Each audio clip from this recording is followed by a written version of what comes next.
From Toronto studios, this is the Muslim News on Muslim Network TV. Assalamu alaikum, I'm Saamiyah Syed.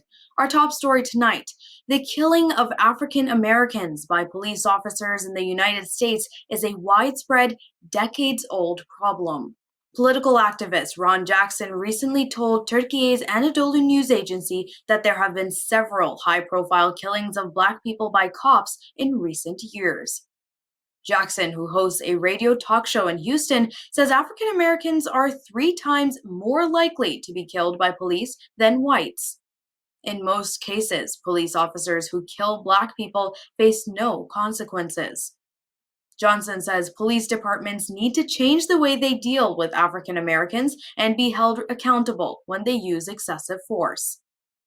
A Washington Post study found over 1,000 people were shot by police in 2021, and 27% of those killed were Black. Only 3% of police killings result in charges and only 1% in convictions. Since 2014, nearly 2,000 Black people have been killed by police officers. Activists and educators have condemned Florida's new K-12 curriculum for presenting a distorted view of history. The curriculum includes sections that suggest slavery was beneficial to African Americans, such as developing skills for personal gain. Critics argue this approach ignores the severe and lasting damage caused by slavery. They also say it downplays violence against African Americans, including atrocities during the Jim Crow era.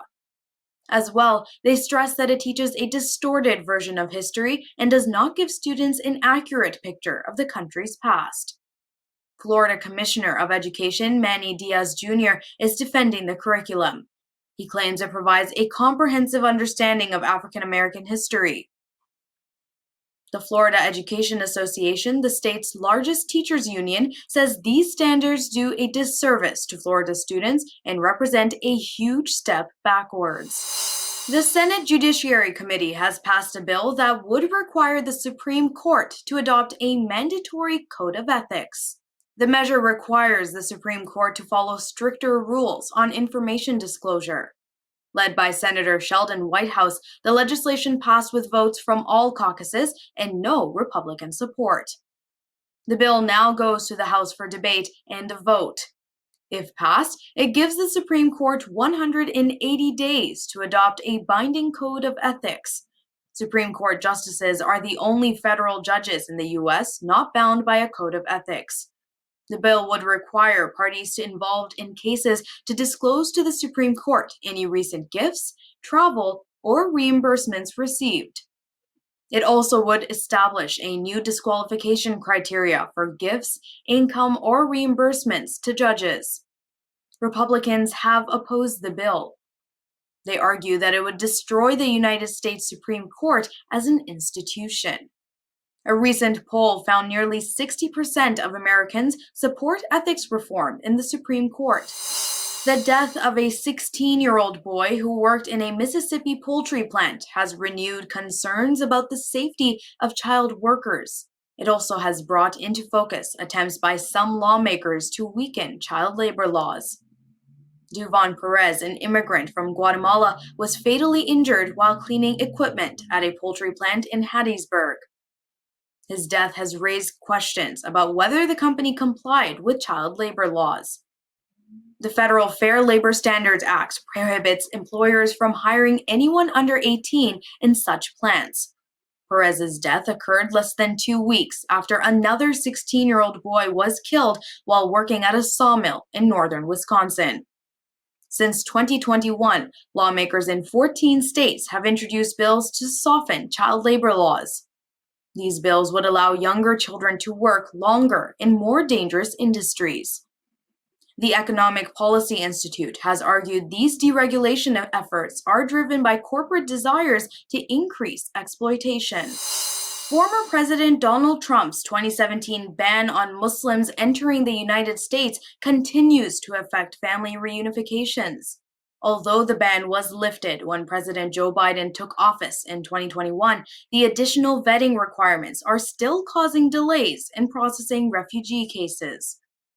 Delays worsened when the embassies around the world had to close their doors due to the COVID-19 pandemic and conflicts in various parts of the world. According to the U.S. Citizenship and Immigration Services, about 20,000 refugee family reunification applications were awaiting initial approval in March. In addition, more than 25,000 cases have already passed that stage and were awaiting interviews and further processing at U.S. embassies abroad. While in 2017, the processing time was 8 months, in 2022, it has drastically increased to over 2 years. The US has blacklisted 2 European-based spyware companies, Intellexa and Cytrox, for posing threats to privacy and security. The companies are owned by various Israeli nationals, including former military intelligence officer Tal Delia. They are accused of dealing in cyber exploits used to gain access to information systems. The U.S. claims the company's products have been used to target journalists, activists, and government officials. American companies now are prohibited from exporting goods or services to Intellexa and Cytrox without a license. The move is part of a broader U.S. effort to crack down on the sale and use of spyware. The 2 companies' products have been used to track journalists and activists in Egypt, Greece, Indonesia, Madagascar, Oman, Saudi Arabia, and Serbia. The Greek government has been accused of using the company's products to spy on opposition politicians and journalists. We have a story on the wave of terrorist attacks in Pakistan coming up after the break, so stay tuned and we'll be right back.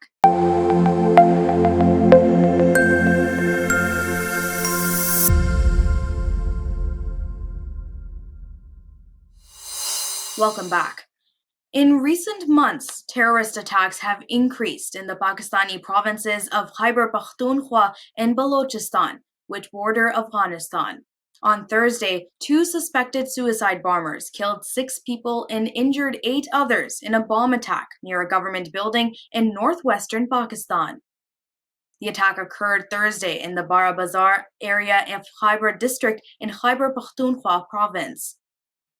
4 policemen and 2 civilians were killed in the blast, while 8 others were injured. This came just 2 days after a suicide bomber attacked a truck carrying paramilitary forces in Peshawar, the capital of Khyber Pakhtunkhwa province. At least 8 security personnel were injured in the attack. Last week, 2 attacks and subsequent operations in the Job and Sui areas of Balochistan killed at least 12 Pakistani soldiers and 7 militants. The recent wave of terrorism has heightened tensions between Pakistan and Afghanistan. Islamabad has declared that Tehreek-e-Taliban Pakistan militants have freedom of action across the border in Afghanistan. The interim Afghan Taliban government has said Kabul will not allow anyone to use Afghan soil against another country. Israeli forces on Thursday killed a Palestinian near a Jewish shrine in the occupied West Bank city of Nablus. The Palestinian ministry confirmed the death of 1 person without providing further details about the individual. 3 others were wounded in the incident and taken to the hospital. The Israeli army claimed that their operation was intended to secure the entrance of Israeli civilians to Prophet Joseph's tomb in Nablus.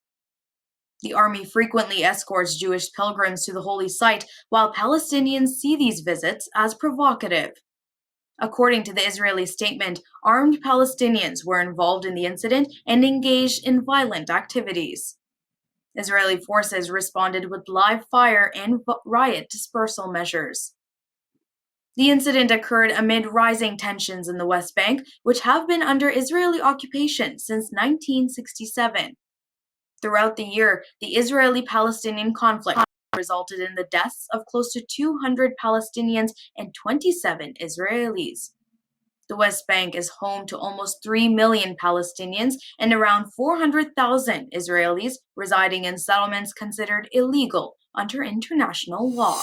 2 friends from Srinagar, the capital of Indian-Administered Kashmir, have introduced traditional Turkish ice cream to the region. Abid Nasir and Moeen Ayub opened their first outlet at a mall in the city last month. They are overwhelmed by the response. The ice cream is made using a special technique that involves spinning it in the air and playing with it, which attracts people of all ages. Currently, the flavors on offer are vanilla, mango, chocolate, strawberry, and blueberry. Nasir and Ayu plan to add more flavors soon.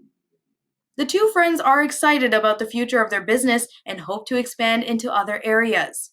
They believe Turkish ice cream is a good fit for Kashmir because it is a popular tourist destination and people are always looking for new and unique experiences. Turkish ice cream brand Turquoise opened a franchise in India in 2016. The brand originated about 400 years ago in the southern Turkish province of Kahramanmaraş, widely known as the Turkish ice cream capital of Turkey. With more Muslim tourists visiting Japan's iconic Mount Fuji, authorities have set up numerous prayer halls for worship. Local media reports new prayer halls have been established in Yamanashi Prefecture. Considering the increasing demand for prayer rooms, the Japan Halal Certification Promotion Organization established a special prayer facility. The Fujikawa Guchiko Masjid opened to worshippers in 2020. Since its opening, it has been used by 25,000 people. Earlier, Muslim tourists were praying at a prefabricated hut set up by a local restaurant. Kazuko Watanabe, the 76-year-old restaurant owner, says many tourists come to Japan from Muslim-majority countries such as Indonesia and Malaysia. The Yamanashi prefectural government says the number of visitors from these two countries has doubled since 2013. Nearly 80,000 tourists from Indonesia and Malaysia visit Mount Fuji annually. A graphic video showing the gruesome abuse of two Christian tribal women in India's northeastern state of Manipur has sparked outrage. The video, which surfaced on social media, shows the women being forced to walk naked through a crowd of armed men who sexually abuse and grope them.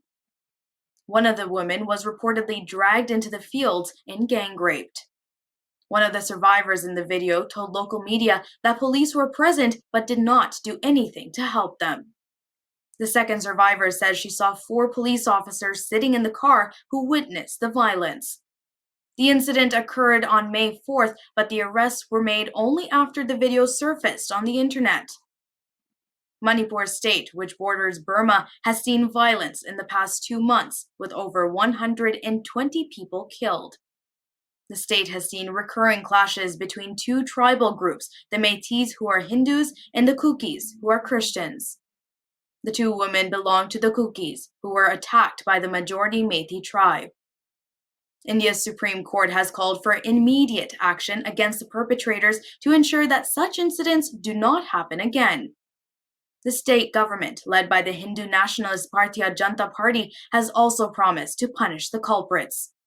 As well, the Indian government has instructed social media platforms not to distribute the video. The Iraqi government has expelled the Swedish ambassador from the country and recalled his diplomat from Sweden. The move came hours after a crowd stormed the Swedish embassy in Baghdad to protest the burning of the Holy Quran outside a mosque in the Swedish capital Stockholm last month. The Iraqi government has also suspended the work permit of Swedish telecommunications company Ericsson on Iraqi soil.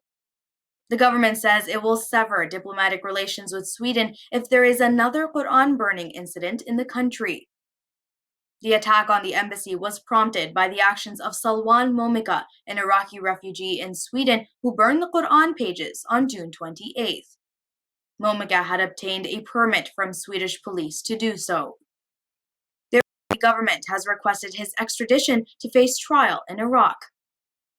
The Iraqi government has made it clear that it will not tolerate further insults to the Quran. The protesters who stormed the embassies are believed to be supporters of the Muqtada al-Sadr, an influential Iraqi Shia religious and political leader. Eyewitnesses reported seeing smoke rising from the embassy building as firefighters extinguished the blaze.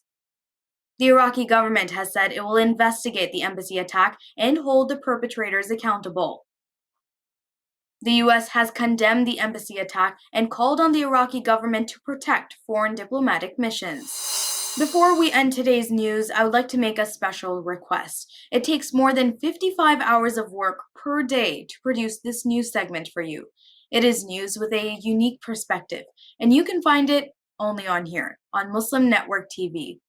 Sound Vision is a not-for-profit organization which produces it, and just like PBS and NPR, we depend on your donations.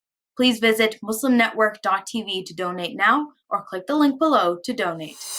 That's all from our Toronto studios tonight. Thank you for tuning in. You can subscribe to our YouTube channel and hit the bell icon for the latest updates. For more content, keep watching Muslim Network TV or visit muslimnetwork.tv.